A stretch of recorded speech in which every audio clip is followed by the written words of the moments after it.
Hey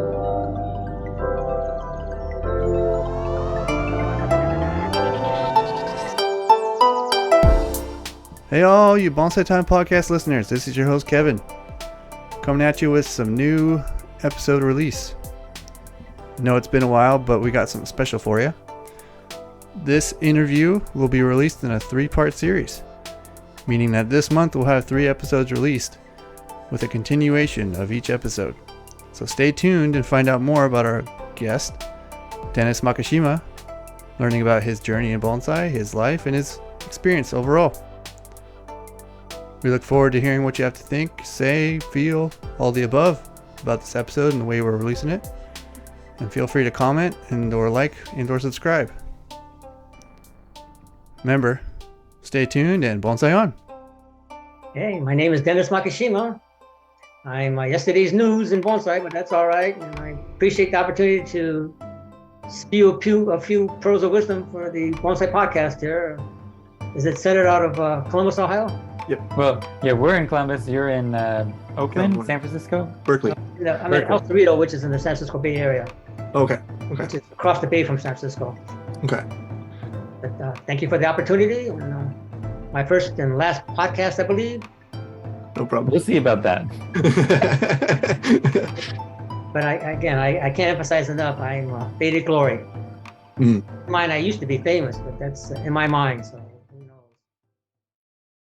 I know the Pacific Bonsai Museum, the curator, he's been trying to catalog more of the American bonsai history. He's always talking about it. Aaron Packard, he does great stuff. He, speaking of the interments and things with that, he did host that very moving and powerful exhibit. Thank you. Exhibit that was with certain trees that were in or made within the camps. And myself and my wife went to see it when that summer of 2021, my little brother's getting married. We didn't leave there with a dry eye. I mean, it was quite intense, and just the ability to have that exact preservation intact, especially with certain pieces that were on loan from certain museums or other things. It amazes me that people just didn't take those, I don't want to call them artifacts, but historical pieces, and just the significance of those is sad that they're lost now, Yeah. Well, and that idea. And not putting it on you, but that people were like, oh, it's broken. Like, just because it's broken, it doesn't mean that it's, Yeah, that, what the heck, but I came across a lot of things too. People start to understand me as something I wasn't. I'm the keeper of the history. Right. You want the cement pot, it was from the internment camps. There's no documentation. There's just, I don't want to be the bad guy here. And if you can show me a picture of it, but it's your recollection of what your grandparents had. I don't know if they had, well, I guess they had cement in the camps, but these things were real popular in the 50s. It's like, without documentation, I could say this is what the family said. I have to qualify. Right. I came across a lot of stuff that came from the World's Fair in 1915, but there's no documentation. So I said, well, it's old enough to be, but I can't say definitively it is, So it's like, but if someone, I asked the people, you got pictures of it, or, no, I worked on some World Fair trees. 4 or 5 pines are all 300-400 years old. So obviously of that age, 100 years ago, and then Japan's not going to send a 1-gallon can. They're going to send like a 200 or 300-year-old pine. There's one family, the Lilienthal's, very instrumental in getting the World's Fair to San Francisco. They were financiers, and so as the story goes, in gratitude, the Japanese pavilion gave the Lilienthal family these bonsais. 100 years later, they surfaced. I was called into, Yuji Yoshimura was the last one to see them, and Tosawa Yamato, but then they didn't like Yuji's style. Okay. It's too professional. It was too, they're going to wire this, and these things have been clipped and grown for 100 years by a couple of the Lilienthal men. So they got wind of what I do, and we like that. And I talked to them, and so I took over. And, I had to repot them first, but they weren't strong, so I had to get them strong enough to be repotted. Right. I told her I'll be real careful. There's in those days they used big old window screens for the bottom. Oh wow. So I can kind of sense that there's one down there about that. I'll just cut off this part, Mhm. And do a real conservative repotting, no combing of the roots and no. I finally got that screen out of there. That screen must have been like about 30, 40 years old. Wow. Hadn't been repotted in there long. And then I looked in there and there was another screen. The root ball. Oh, God. So I said, if I beat the screen in there, the root's going to girdle in there. Yeah. Yeah. So I got to take that screen out too. So I finally cut half the root ball off on a 400-year-old tree. I pulled that screen out there, and lo and behold, there was another one. It was about 1 inch underneath the root ball. Oh my. These are screens that go over the whole circumference of the root ball area. Mm-hmm. So I told her, you could just see things were going kind of through the old ones, the roots, but they were all girdled and dying off. Right. I said, well, there's a big chance, we got to make the decision together, but I felt I should do it. Mm-hmm. Like, you need a heart operation, go in there and you find another problem. Mm-hmm. Problems in there, it's going to kill you. If you take them out, then it might kill you anyway. Mm-hmm. So I finally took that thing. I was sweating BBs for I was going to say, you'd be sweating bullets. I went back to heavy so many weeks. And Doing some Hail Marys. Pour their water and do all this other stuff. But they finally made it. Good. I was so happy, but I didn't put it back in a bonsai pot. I had redwood boxes built. Right. Right. And I thought that was a better thing for drainage and whatever at the time than putting it back in a bonsai pot. Definitely. Yeah. Yeah. But a screen nail was probably about 100 years old. God damn. Good things that you find and plants you work on. Mm-hmm. That they had no documentation, but the story is plausible because of the family name.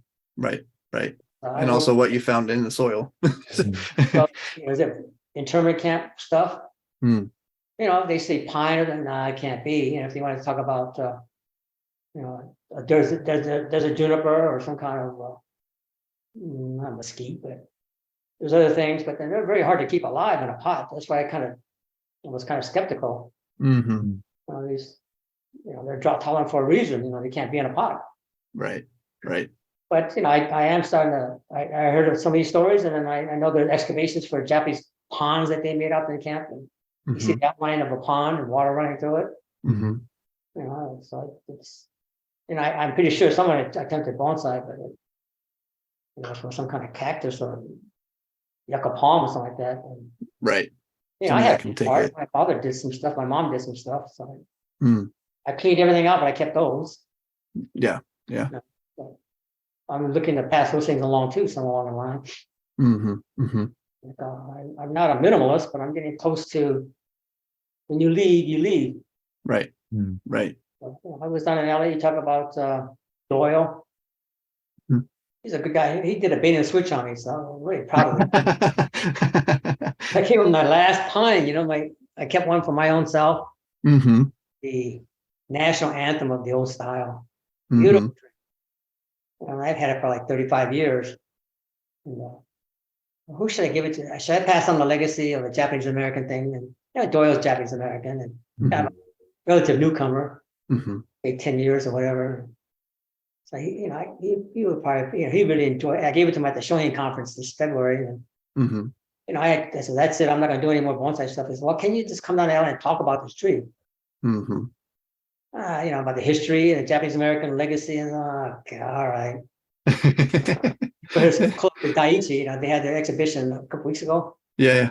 And the tree wasn't there. He didn't bring it. He brought me two other kind of things. He came up here and bought two of my trees from the auction. Where's the old trees? Oh, I forgot. Hey, man, he got me down there, and so I changed the dynamics. For my last presentation, I thought I just BS for 3.5 hours. I go nonstop. Nice. But people stayed, and then what I look for is that one person. There was a one. She must have been in her early 30s. Chinese last name. I don't know if she's Chinese or Japanese, but she was really asked good questions, really inquisitive, and she said she had a lot of fun negotiating all the BS. Get to the pearls. That's all right. This is the one I can reach. I just changed the way I'm looking at it. Instead of jumping totally out, if someone needs somebody to not mentor, but just to fill in some of the blanks, I will. So that's what here. If you're interested, I can fill in some of the blanks without being totally sure of the facts. Right. Right. But, again, I can only tell you what my interpretation of what I thought I saw And And that's ideal, just because a lot of the people that you learn from or were associated with, sadly, are no longer here on this existence, right? And so all we have is these things you've experienced and or done with them. yeah, and then some people I really want to make sure I mention their name, like Khan and Kate Homai Mhm. of Los Angeles. Her father was he started Bikoen Nursery in Los Angeles. And there's a club now called Bikoen in his honor. I know that club. Yeah. Kind of approach. Mhm. You know, and Linda Shiba was, I think he was the current leader of that club. He's not the president, but he's kind of like the current sensei of the club. Okay. But Keiko Mai was just a butt kicker. Boy, that's how I ruled in bonsai. I got Keiko Mai down in Los Angeles, Hideko Texas, Northern California. Mm. You know, they supported everything I said. Plus, they were proud of me being Japanese American and carrying the torch. Mm-hmm, mm-hmm. I never had a problem in Los Angeles, boy. I said Keiko Mai on you, boy. You have no chance at all, boy. And her husband he was kind of overlooked a lot. Mm-hmm. He became the proprietor of the nursery at his father-in-law's place. But I took his workshop, and he was like a philosopher king. I never heard anybody that can say these things. Matter of the heart. Mm-hmm. Took all his workshops. It just people that you meet, pearls of wisdom. Mm-hmm. But that's why I'm trying to encourage you. You guys are young. You gotta have fun. Mm. It's not just technique only, or right. There's a lot more in the history part, and then you don't have to abide by the history, but you have to know there is one. Exactly. Yeah. So, I'm a third generation Japanese American. My group was the baby boomer group. There's still third generation, but they were born before World War II, so they're a little bit better behaved. All city guys. I played basketball when I was in my youth. Mm. Japanese American leagues. Our parents went inward, so they had basketball leagues for us, baseball, football. They sponsored dances at the churches, and they wanted to give you the experience, right? Yeah, well, they just there was a stay within the community. Yeah. And then they didn't want to go out and do public speaking or anything, and they just they want to make sure that we grew up as happy teens. Right. What's with expectation of being a doctor? Mm-hmm. Just have fun. I think get a degree, get an education, get a good job, get out of the house. Right. Enjoy life. Yeah. So basketball, and I went down to LA. We had some good teams here, and I was not a star, but I was a basketball mercenary. Play, man. I have no religious affiliations. The Buddhist team need a team. I remember I'm Buddhist, and the next thing was a Christian Name of Saints. I became Christian. You're traversed by many spiritual entities. I'm changing. LA, the team called the Penthouse Clothers. They were always the superstar team. Mm. The LA team's a little bit better because they had a bigger population to choose from. Right. So they got better stars, and so we went and play them, and that was fun. But they took me to this place called Hermosa Beach. So, so LA, there's Gardena, and there's Torrance and Redondo Beach, and then right there is Hermosa Beach. And I was there, and I was like 16 years old. You walk on that beach, there's like 2,000 Japanese Americans out there, and so obviously half are women. Yeah. Japanese American girls in bikinis, just oh my god! You go to Japan, they're just Japanese, Right. Come to California, you're in San Francisco Bay or something, freezing cold, and no one's out cold. there. You ain't wearing no nothing. Yeah. They got look at this place, They partied after, all right. I don't know how that came about, but that's part of being, the Japanese American population. Right. It's that experience, right? The shared experience. That's what I've heard. Again, there's basically no one left of the second generation to really talk about bonsai. I've heard some, but they're kind of, to me, they're way off. They have a certain bias toward a certain teacher, right? Areas, and that's not reflective in my mind of the total experience. And people up here knew nothing about LA. They know nothing about up here. I was kind of like the perfect person in between. Right. So you always ask questions, and so, I can answer to a certain point. Right, like you said, yeah. But it was. This is it. I would never say another word about this until the next time. But no, we appreciate it so much, Dennis, and all the time you've given us today. we know you've done so much in bonsai and with bonsai and for bonsai. What is next for Dennis Makashima? What can we see from you now, if anything? Will you make a memoir? Will you? I've accomplished it. I had like 2 or 3 things planned for life after bonsai and life after pruning. Mhm. I accomplished it. Well, So can I ask what they were? Well, one was a pressing desire to talk about my generation, the baby boomer Japanese Americans. Mhm. We were nothing. Mhm. Group before us was the great generation. The group before that were the immigrants and all the stories. And Mhm. group after us is the Silicon Valley people, those who got into politics, doctors. No one's a plumber or a mechanic Right. or gardener or tree pruner. Mhm. I felt while I still, since I'm talking about these things, it was a chance to fill in a blank. You can't Yeah. have a historical timeline between the first generation and the fourth without including this part. It was the third generation, my group. Mhm. No one cares, but you just have to put that in there in the history. Mhm. And then we existed. You Yeah. wouldn't go from the second to the fourth without the third generation. Exactly. So I was able to fill in some blanks in the bonsai community and some blanks in the Niwaki business or Japanese kind of gardens we have around here, and who started these things. And they're not pure to the Japanese concept in Japan, but again, the best we can do in a Japanese American approach. I was gonna say, yeah, it's all you can, right? You're available to only so much. My alarm system going off. Oh, is it Fire okay? alarm? Just a second. Yeah. Okay.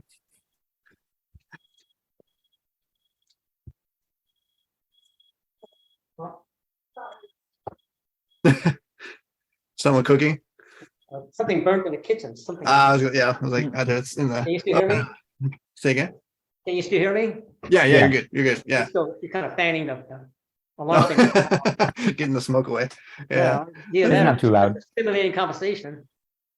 No, The yeah, next Dennis. thing was, with the donation of my trees, I became like another public figure again. In the Japanese Yeah. community. Yeah. This guy's great. He's this, and like, come on. I got rid of my plants. I got in like maybe 5 or 6 newspaper articles.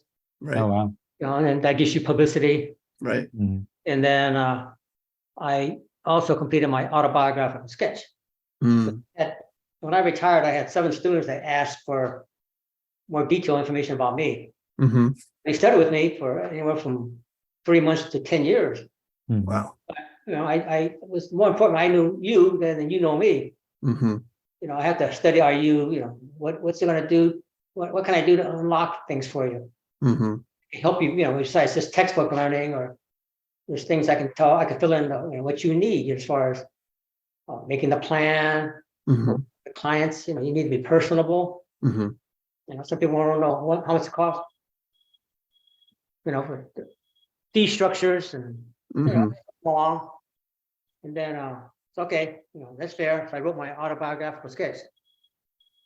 But you can't do it seriously as far as I'm concerned. You can't write about yourself and talk about I descended from the sky and then part of the seas. You got to come to bed or something and pay homage to me. You touch a bonsai is perfect. Yeah, 100 BS stories. All factual, but I just had to put a little, self-deprecating kind of twist to it. Right. Because I broke it down to 6 or 7 eras. Mm-hmm. Grouping in the 50s in Berkeley. Mm-hmm. As a Japanese American kid, you couldn't get beat that. Mm-hmm. 60s growing up in Berkeley as free speech and Man on the Moon, Kennedy assassination, MLK's assassination, Vietnam War. The hippies. I was right in the middle of all that, Yeah. hippies and the drug scene, everything. I was there. Mm. And then the 70s, I worked in a produce store, but it just happened to be ground zero for it's called a gourmet ghetto. North Berkeley got to be famous around the world for this one little area, and the flagship business was called Chez Panisse. It was a French restaurant, and people came from around the world to go there. It was right across the street from our produce store. Oh wow! So have you heard of? I don't know if it's out there. It's a national chain now. Pete's Coffee. Yeah. Oh yeah. They started like half a block from us. It was like the cheese board. There was like maybe 7 or 8 instrumental businesses that started together. Mm-hmm. It all became like nationally known. So gourmet ghetto. And I was right there in the middle of it. I was the produce purveyor. I managed the store. Mm-hmm. And then in the 80s, I got into tree pruning and bonsai, and it's just right place, right time. Sounds about right. You know, the urban environment was changed, so tree pruning was effective, and then the bonsai people were passing away, retiring, so I was able to make a niche there. Hmm. You know, and then it's funny, you know, like even this, the more I try to get out and disappear, the more public exposure I get. You can blame Michael Hagedorn on that one. That's I knew him in Tucson, and Right. he was more a potter than bonsai person. Yeah, because he originally told us to reach out to you, you know, because we had asked him about his experience in Japan, and then, you know, the relational component of like being an American in Japan. And then he was like, Dennis Makashima would be really, really good about that. Cause, you know, and you're like, you've already discussed your reasoning and why you chose to go, but also just to learn more about yourself, it seems. And then, you know, that essence of being in the land of your ancestors, you know, if I can say that, and, you know, unknowingly learning some things that you didn't know about or things in that way. And I think, yeah, we've just learned so much just this time. Japan, I was a foreigner though. Right. Even though it's land of my ancestry, but yeah, my existence. It's probably the antithesis of somebody from Berkeley. Yeah, right. You know, Right.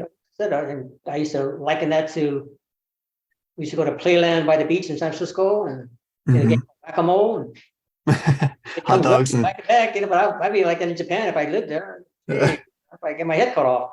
and no hot dogs and hamburgers either. Geez, you know, I could tell people, kiss my ass. Oh, but I again, just serving in Vietnam, there was nothing good about it. And being in the Army for 2 years, there's nothing good about it. You just have to find, you take a story and then make it funny. You know, I was on guard duty, and it was a beautiful part of the country, like Hawaii. The ocean is there, it was right into the mountains. So we had at nighttime, we had to go guard duty once in a while, and we had to guard for enemy sampans coming in off the water. Right. So we had a little guardhouse, you know, out there, like a big outhouse looking thing. You know, and the first thing you do is it's only a nighttime post. You could see the sampans coming in at daytime, so they try to infiltrate at night. Get the flashlight, no booby traps. Looked on the ground, it was a beetle about this big. Wow. Geographic Dinner plate size. big thing with big old horns.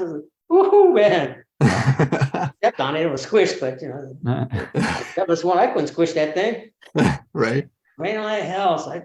You can have the guardhouse. I walked outside the rain, and then, but I did a terrible thing. You know, it was only like you get a replacement. Midnight, I got replaced by the other guy, and I didn't tell him about that beetle. Oh no.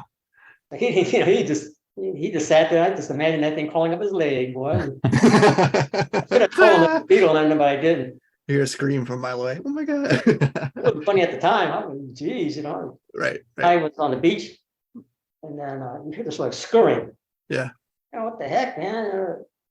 I heard more and more, so I decided, I stood up and stood back a little bit, and it was like, to me, about 1 million rats came down the beach. Oh wow. Wow. Big old brown wolf rat. They probably eat everything along the way, but I never seen that before, boys. The thing I got up, I'd have been eaten. Yeah, that's a stampede right there. Things that happen, you know. So I was able to reminisce about in the Army and Vietnam, photos. And now this is the conclusion of my autobiographical sketch.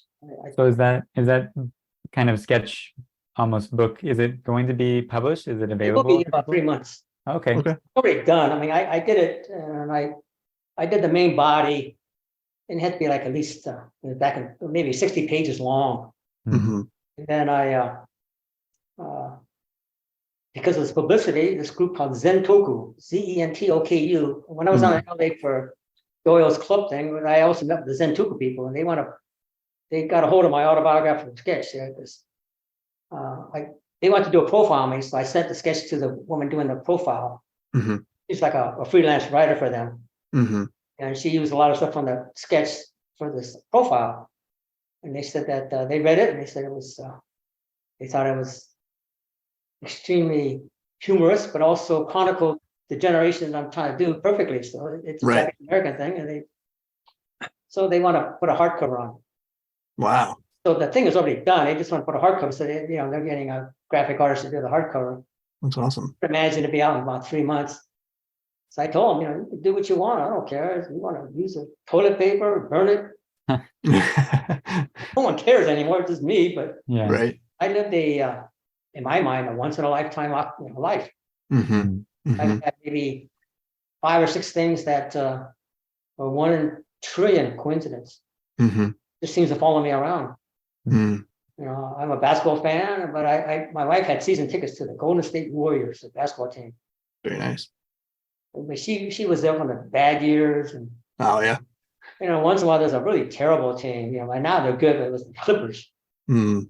No one wanted to go to that game, so she couldn't even get the tickets away. So I was always commandeered to go with her. It's like a Coliseum, when the stadium holds like 19,000 people. Wow.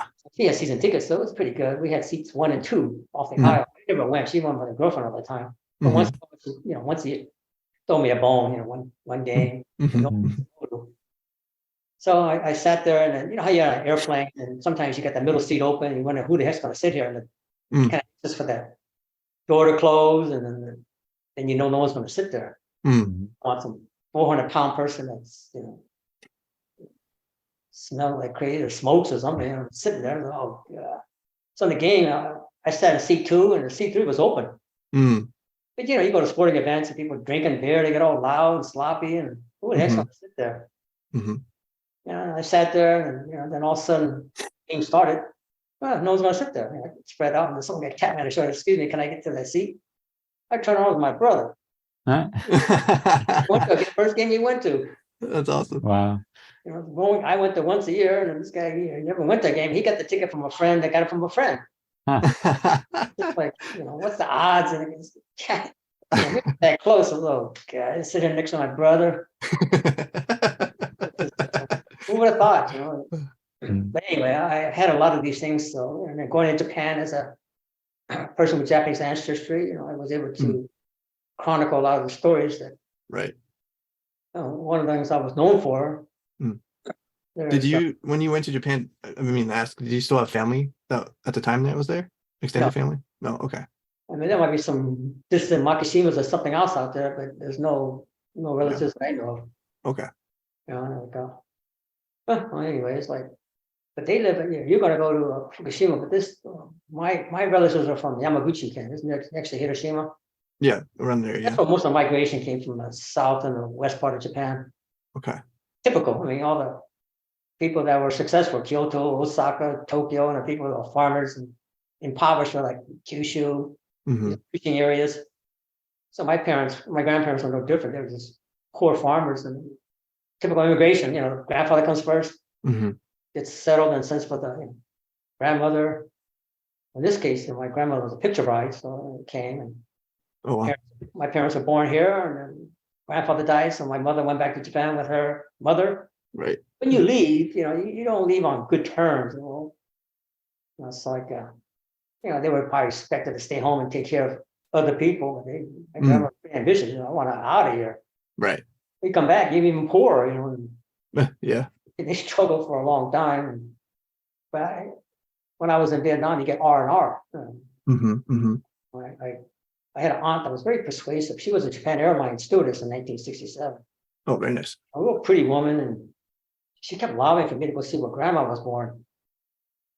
I said, "Are you crazy? I don't want to go to Japan and see where grandma was born. I'm 19-year-old. You know, in Vietnam, I might die tomorrow. Who knows? You know, I want to go to Thailand or Hong Kong and really have some fun. I want to go to Japan. Too civilized." As it came out, you know, she coerced me. They kept writing. I went to Japan, and that was the first time I went to Japan, 1967. And then I was broke within 2 days. Okay. I spent. Well, one was first night was a big mistake. You know, I went to a.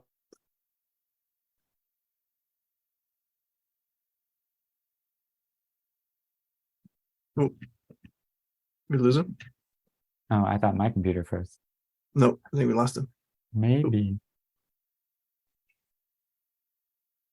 Sorry about that. No The problem. alarm went off when I was cooking Yeah, something. hang up And Yeah, my no battery problem. died. I didn't have it plugged in because I didn't think it would be that long. We had too much Apologies. fun listening to all the stories. That was our fault. Okay. So again, if you want the Bonsai Basics Teacher's Guide, it's on the Golden State Bonsai Federation website, if they still exist. Mhm. I just looked up that actually, and I wasn't able to find it, but I think I can email the people that they gives the email to and just say if they have it or not. Yeah, we'll hunt it Um, down. That seems like it would be a good thing to share with people. And just that's all. yeah. This is it's not in print anymore, the bonsai book from the Oh yeah. Bonsai magazine. This Uh-huh. goes Okay. back 2002, 2000 issue, and then it wasn't because they did the book, but it's just they quit publishing books from this point on. Okay. So this is all done in my backyard. So these are all my trees. Oh wow. Ah. But so it all, it was part of a plan, with the Bonsai Basics thing, and then I was the education chair, so the Sunset magazine reached out to me. They wanted to know is the old edition, is it any good? Because they rehash it every 10 years, the same old stuff. I looked at it and says, it's like the horticulture is too old, and then the style is not really indicative of anything. And then I said, the way it laid out, if you're a beginner, and this is kind of a beginner book, Mhm. but the way it's laid out is that the first part is I did demos on my demonstrations on the deck, Mm. and it went down like hands. So this, begin at the beginning. Mhm. Mhm. The old book, they go from, if you got a 1 gallon can and they show a picture of some fabulous tree that's 100 years old, it's Right. a disconnect. You're doing this, I'm looking at that. You can't get here from there. It's like, Mhm. Yeah. so I That's- said, this is just the beginning. It's like keep it alive for 1 year, and then we'll go to chapter 2. Mhm. We appreciate you saying that, because Ryan and I are working on an educational. We have our yearly show this summer at our local club in Columbus coming up, and Ryan and I are on board to take on their bonsai collection to help it reestablish health and things and train them. But we're also going to have an educational component, like you're saying. So many people see these finished trees and like, that's out of my capability. But we're going to do this thing where there's a succession of things, maybe one species like a juniper, where it looks like a whip, and then it goes from these processes through the seasons, right? Because they're in training, and That's people can see that and be, oh, I can do that.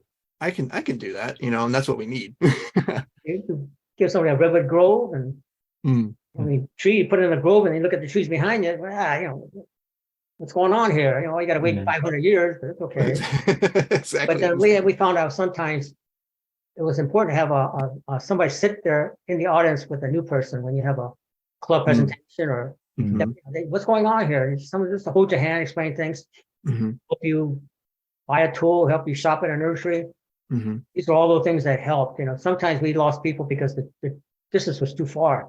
In your case, it might be even further.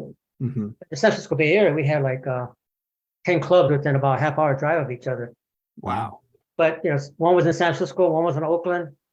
In San Francisco, you might be an Oakland person going to their club thing and get their information, join their club. Then you found out going across the bridge during rush hour was not conducive. You drop out after a while. So, well, if you are from Oakland, quit the San Francisco club and join the Oakland club. And conversely, if you go the other way. So we try to get clubs to work together so that you might lose somebody, but you'll gain somebody. Right. But just keep the person. Some elderly people, they want to come out at night. Club meetings are at night. And some people didn't drive. So we had to figure all these things out. So after interviewing all these people who dropped out, we came up with maybe 20 conclusions of how to keep people in bonsai. Is that in the teaching document too, or is that a separate? Yes, it's all in there. Oh, Yeah, okay. we'll definitely need to get that right. Yeah, it's not written down Yeah. like in the paragraph. It's just give you the suggestion, but you'll get the gist of it. Yeah. For sure. No, that's really You got to go helpful. from Cincinnati to Columbus to someplace else. Geez, the distance is prohibitive. Yeah. Right. We have a few members who are from Dayton, which is an hour and a half away. And they used to have their own club, and for whatever reason, it no longer exists. So now a couple of them come here, but a couple of them are still there, just kind of on their own. Okay, one big advantage of it because of the internet. I mean, I don't participate in it, but you can actually, you can get lessons, you can get instruction, but it's still that's just to plant the seed, plant the hook. But even the internet can get pretty sophisticated. Yeah. Or if you got someone giving lessons, that's Bjorn or Ryan are very sophisticated, and it's just if you got people out there talking about the basics, and that's another target audience. It's not that you want to stay there, but you eventually graduate to better and better people. And then, like for me, my group, we weren't superstars, but we all achieved a certain notoriety for ourselves.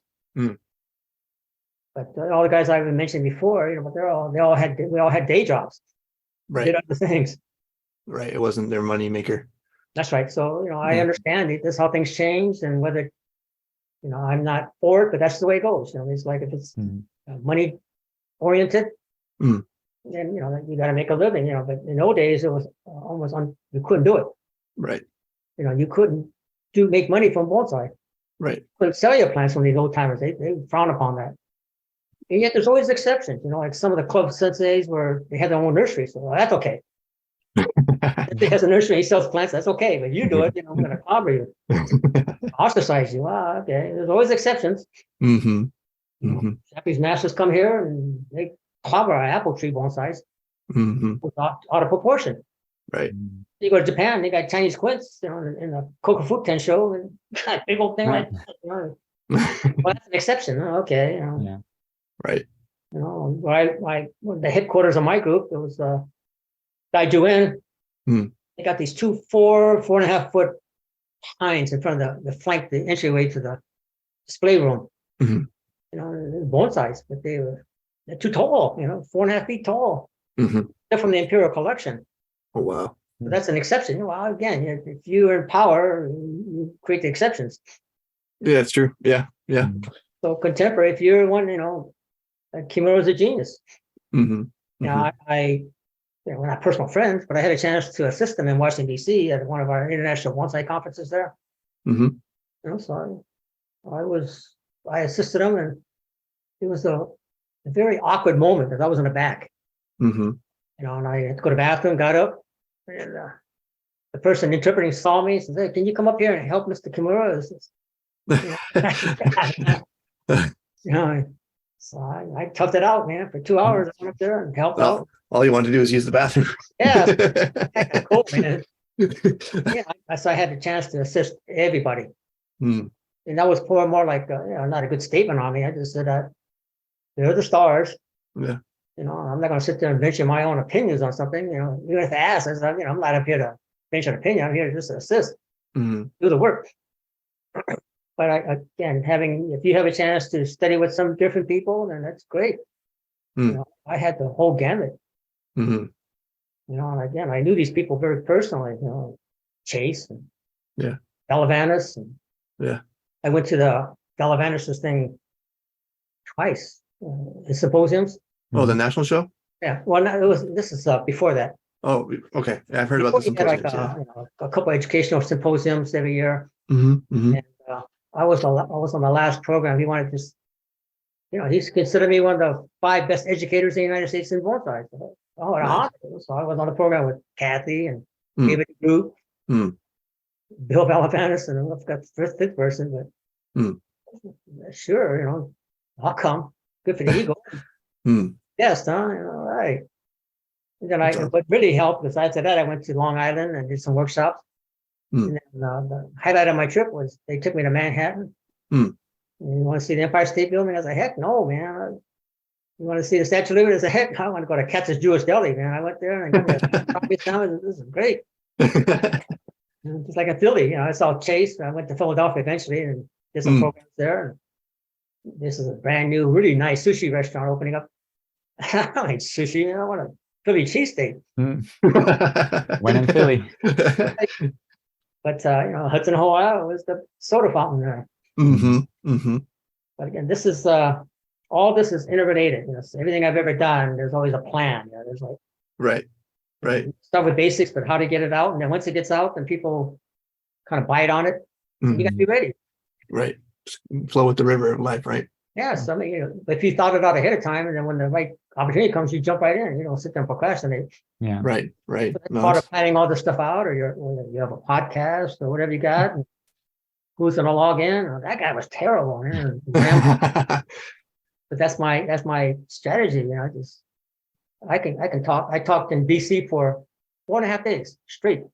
Nice. Because I sent them not a resume, but just they said, what do you feel qualified to talk about? Sent them about 20 things. We like all 20. Wednesday afternoon and finish Sunday morning before you leave. And, Wow. All right, I could do that. Some timers they stuck it out too.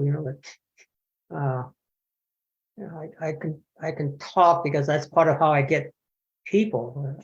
I find that one person that just sits there and takes it. You know, on a one, you know, tree pruning, I used to finish it, you know, our volunteer projects were from like 9 to 12. And I usually talk like half hour after that, just from a little summation of what we did. And then one or two people stayed, and it was starting to rain. I sat there, they stood in the rain, and they still sat there and listened to me. But they became, you know, good apprentices of mine, and they're all nationally known now. So the common denominator wasn't me. The common denominator was their desire to grasp it. And Right. I don't, you know, I'm multitasking today, and I can't. You know, well, then it's either me or you're multitasking. Think I can help you? You got to be standing there. Do and you kind of get the pearls through all the BS. That's how my autobiographical sketch is laid out. Awesome. Mostly different stories, and then it's like, but there are truths in every one of those things. Well, I know, Ryan, you were gonna say? I was just gonna say that we'll have to look for those truths. I was telling Kevin after you dropped out that we can plan to release this episode when your autobiography is being released also. So anything you want. Yeah. Fodder, you can clobber me. Never, no way. I got no shame and no. I used to have pride, but now that I'm like a nobody, then who cares? But I am honored that this group actually feel that they want to take what I've written. The only thing they want to do is I wrote it out in the main body of it, and then every 3 or 4 months I used to write a postscript. There's always more stories, you know. I couldn't. Too late to get an original document, so I wrote like 5 postscripts over a 2-year period. So they just want to organize it so that it flows better instead of being, you know, the 50s are the 50s, and that, you know, here, back here. Right. But yeah, if you're interested, it'll be out. It's just. Can you say the title again? There is no title right now. Oh, okay. But it's like I put down. I guess on the original cover page was more like, you know, autobiographical sketch. You know, we'll find like a link where people can find it, and we'll put it with the episode, so that way. Yeah, you can. Yeah, we'll do that part for them. And that was through Zentoku, correct? Zentoku. Yeah. Okay. It's you know, nationally known. I guess a Japanese American cultural thing that want to preserve history, and so it's mostly like profiles of prominent artists, you know, basket weavers, martial arts person. And but they like my story because it's, you know, I incorporated bonsai, tree pruning, and historical significance in there. So they said, well, they like to publish this thing. Do what you want. You know, that's awesome. You know, I'll be honest, I used to get even more. People get mad at me, but now I just chill out. Today you cost me I have a 5.5 hour latte break in the afternoon. So I usually from about 1 o'clock to about 5:30, I sit on my deck, newspaper, latte, you know, kick back, take a nap out there. It cost me that today, but that's okay. It's for the cause. Oh, thank you. We hope you had as much fun as we did. All right. Well, I'm glad that hope you got something out of this, but definitely. No, that more than we ever thought we could have, honestly. If you really want to delve into this, you know, there's it's impossible history unless you really delve into it. But in Berkeley, you know, not only is it Home Isayama, but it was the big 3: Isayama, Takahashi, and then names escaping. That was Keikomai's father. They were the big 3 in Berkeley, you know, the turn 1950, 51, and they were like the big leaders. And then, but you know, everything started from them. Okay.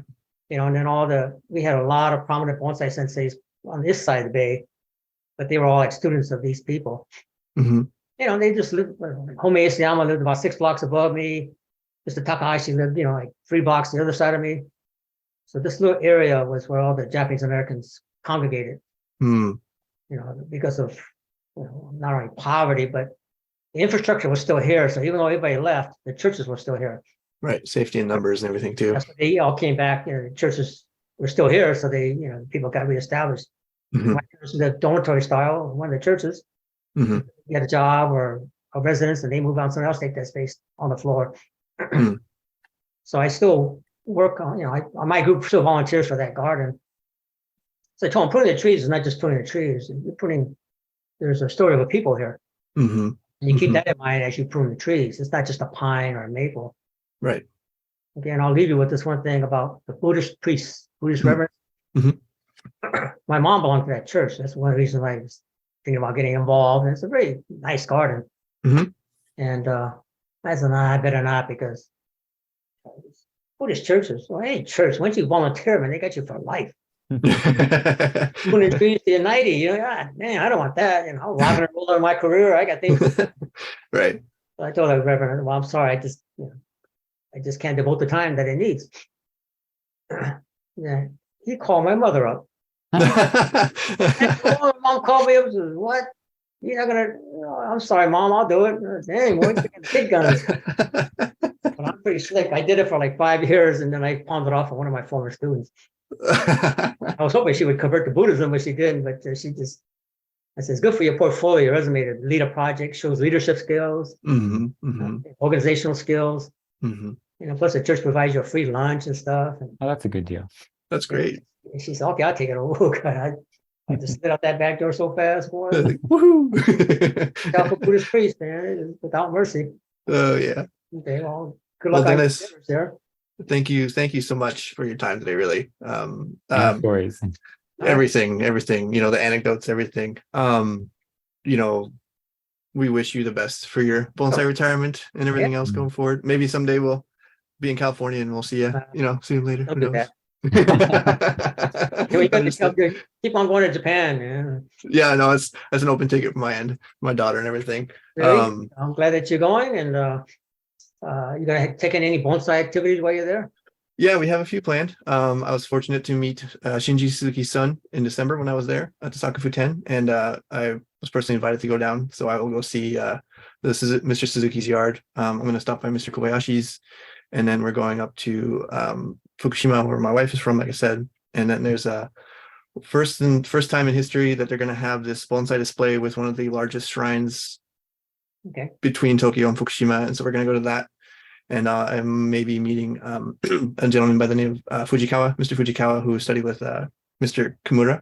I'll be possibly going to his nursery too, because I met his wife at a show in Tochigi, close to Kunuma in December. It was just serendipity, like you said. We just were bouncing around due to some things that happened with family getting COVID, so we couldn't go to the house. So we were just at a loss, and so we just kind of, like as you stated, flow with the river of life, which we did, and made a lot of friends over there. So yeah. Suzuki Shinji's son studied with Kimura? So yes, he's finished and he studied with him. Now he's back at the nursery with his dad, I believe. Yeah, so it's good. These are the people you want to see. It's very difficult to get a chance to. Right. So fortunately, my wife is Japanese, so she could translate. But I do think my daughter's name is Juniper, and so that was a big conversation starter for them. They're like, Juniper? I'm like, yeah, like Shinpaku. Like, yep. So that was a good acceptance. No, you can get away with it because you're non-Japanese looking. Yeah. If you butcher up the language, well, you're trying. If I did it, it's like in common knowledge in the Japanese American community. If you don't speak really good Japanese, don't speak at all, because the Japanese are insulting them. Yeah. So just speak English, do the best you can. And I learned some words. Mm-hmm. I learned when I was on the airplane going to Japan the first time. I learned otearai. Mm-hmm. But I said that, I want to go to the bathroom, otearai. We don't say that anymore. I was going to say. What did I had to study like an hour on the plane for otearai? I get to the toilet, It's the Kuko is the airport. Mm-hmm. Well, I better learn that because I'm going to be landing at the airport. And I talked to the clerks and go, they don't even use that word anymore. It's Porto. I was like, geez, what was I thinking trying to study Japanese? Right. But that is a hard language. The biggest mistake, this was, I grew up in California, and you need a foreign language to graduate high school, so I took Spanish. Mm-hmm. And then, casa, mi casa, su casa, that's common. Right. So I got to Japan, and then the next morning, the instructor said, you want to go visit one of my clients? He's leaving, and I'm jet lagged. He said, you feel okay? Come on. It was raining like crazy. So I'm in.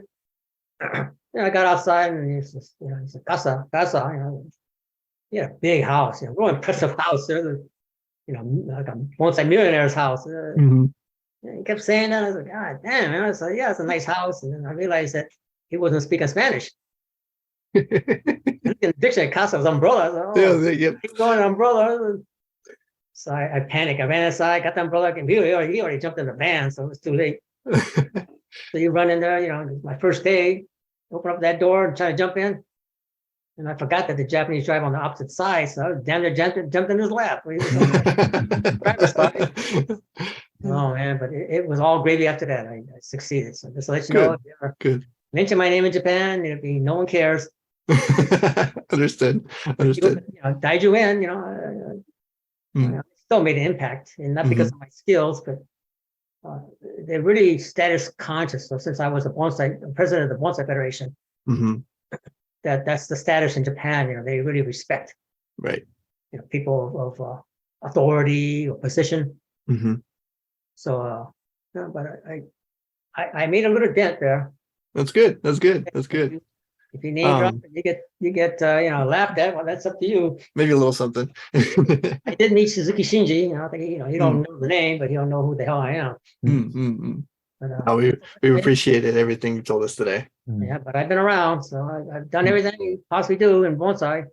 Awesome. So again, I appreciate your enthusiasm, and I compliment you on your youth to do this at your age, rather than most people do these things. They're like 60, 70 years old. Yeah, I still get weird looks from my in-laws that I do bonsai. No, but it's good. This is the inroad into. It's really out there. Use it as a tool. You get some exposure, and then as you go further and further, and someone's going to remember you, and then you get other opportunities. Right. If I know that Michael Hegedorn was going to recommend me, I should have been nicer to him when I was in Tucson. That's a terrible tree. Anyway, thank you for the opportunity, and no problem. I will never learn how to use a computer. I will never have a cell phone, but it's okay. It's all good. We did it tonight. Got you on Zoom then. We got it. Tell your wife Joanne we appreciate her help and everything as well. And I do without her. Yep, no problem. You have a good rest of your night. And take it easy, stay safe. And yes, enjoy your dinner. Thank you. Thank you, Dennis. We'll see you. Bye. Hey y'all, Bonsai Time Podcast listeners. This is your host Kevin, just saying thank you for listening to this whole series. If you like this part of the series and releasing one episode each week and a longer interview, let us know. If you don't, let us also know. We appreciate your listening and your continued patronage. Have fun and bonsai on.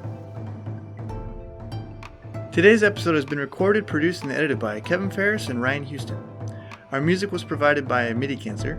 To find more music from MIDI Cancer, check out their SoundCloud and Bandcamp pages.